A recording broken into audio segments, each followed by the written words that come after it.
கேட்ட பசங்க தப்பா என்ன கேட்டாரு? கரெக்டா தான் கேட்டாரு. குந்தத்துல காலை வச்சு தொடைய தட்டி ரைடு போனா ஆப்போசிட் பார்ட்டி அத்தனை அபிட் கில்லி மேடம் கில்லி.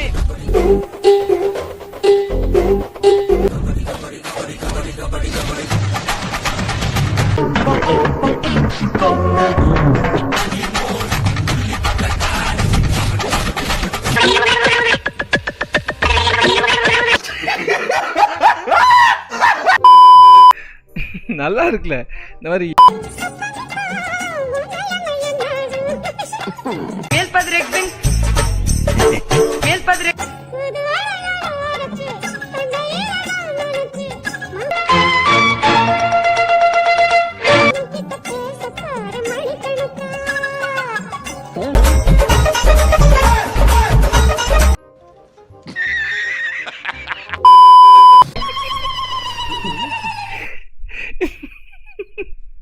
ஹாய் ரீல்ஸ் அக்கா. ஹாய். இல்ல ரீல்ஸ் அக்கா எனக்கு பிடிக்கல. பேண்ட் அக்கா. நோ. ட்ரவுசர் அக்கா. நோ. டேய் நான் நிறைய ரீல்ஸ் போடுறேன்டா. ரீல்ஸ் அக்கா தான் நல்லா இருக்கு. வேற எதுவும் சொல்லாதடா. गाइस நீங்க எல்லாரும் கண்டுபிடிக்காத அக்கா நான் கண்டுபிடிச்சிருக்கோம். கை காமிங்க. என்ன? கை காமி. கொல்ல போறேன். நான் நிறைய ரீல்ஸ் போடுறேன். சோ ரீல்ஸ் அக்கா தான் நல்லா இருக்கும். கமெண்ட்ல சொல்லுங்க எந்த அக்கா.